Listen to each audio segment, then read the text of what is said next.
laisse, je parle, même si ça ne te plaît pas. Nous parler des Ayolo, etc.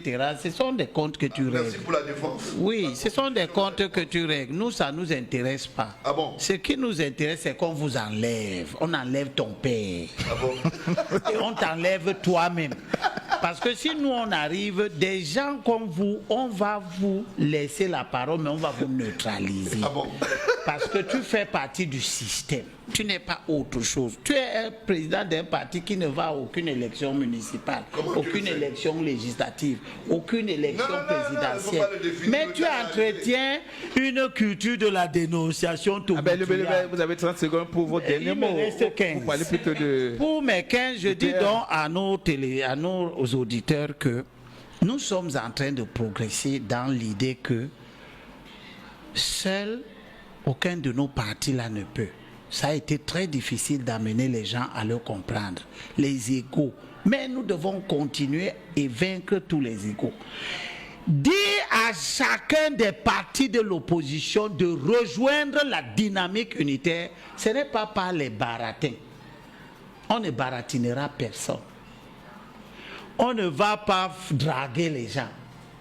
On va créer les conditions pour que ceux qui ne sont pas dans l'unité d'action sont responsables de nos échecs.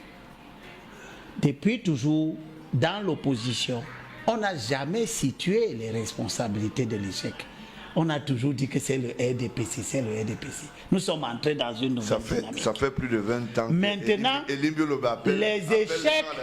les échecs vont être nommément attribués à certains pour qu'il n'y ait pas de confusion. Parce que je continue à voir des gens qui nuancent l'idée qu'on doit s'unir.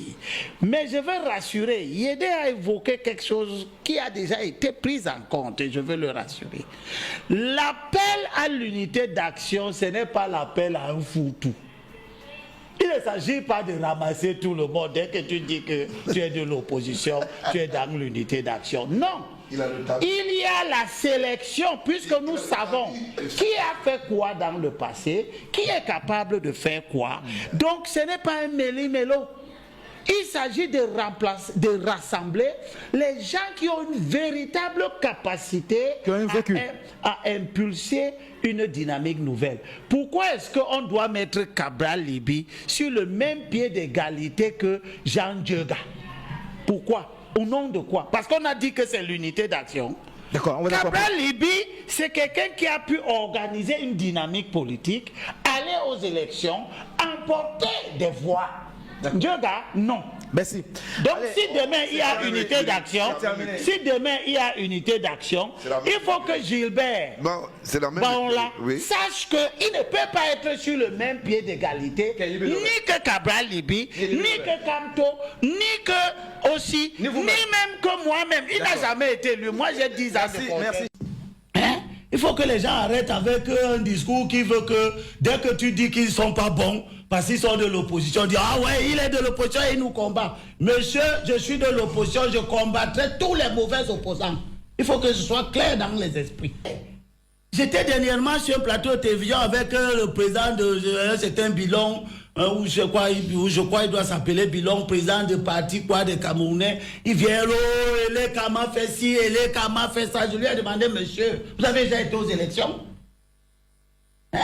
Parce que insulter Elé Kam, critiquer Elé Kam ne doit pas être un fonds de commerce. Que n'importe qui peut prendre pour donner l'impression qu'il existe sur le plan politique. Nous, on va aux élections.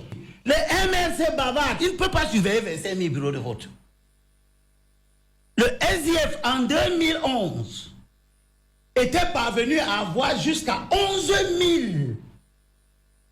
représentants dans les bureaux de vote. Et c'était à peu près la moitié.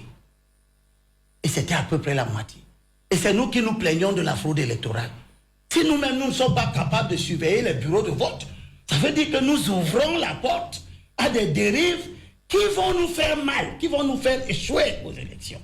Vous avez compris. Donc, la question d'une stratégie électorale de consensus s'impose. Et tous ceux qui sont en train déjà de créer les conditions pour qu'on ne soit pas proche du consensus, comme je vois Monsieur Nietzsche s'en va dans le congrès d'un parti où il est invité et prend sur lui de parler au nom de toute une opposition qui n'a jamais consulté. C'est une dérive extrêmement grave. D'accord, on vous a compris. On aura le temps, d'en Je parler. termine en disant... Oui, très rapidement, Abel Imbidobert. Je suis d'accord avec l'avertissement qui émane de Cabral Libé. La distance qu'il prend par rapport aux thèmes récurrents développés sur les plateaux, sur les réseaux sociaux, autour d'un supposé accord sur Maurice Kamto. Maurice Kamto se proclame candidat pour quelle raison? D'accord. Alors que Maurice Kamto est au cœur d'une controverse que lui-même a créée sur sa capacité à être investi par son parti. On doit avancer, permettez aux autres de s'exprimer également. Que les gens sont en train de s'amuser de nouveau avec la question de la stratégie de large consensus qui s'impose à nous. Et tous ceux qui vont continuer sur cette voie-là, je suis prêt. Moi, je ne suis pas candidat à l'élection présidentielle. Je travaille pour que l'opposition gagne. Et j'ai déjà dit, pour que l'opposition gagne, il ne faut pas plaire à tous les opposants. D'accord. Il y a des opposants qu'on va mettre de côté. On vous a suivi à Abel Imbidobert.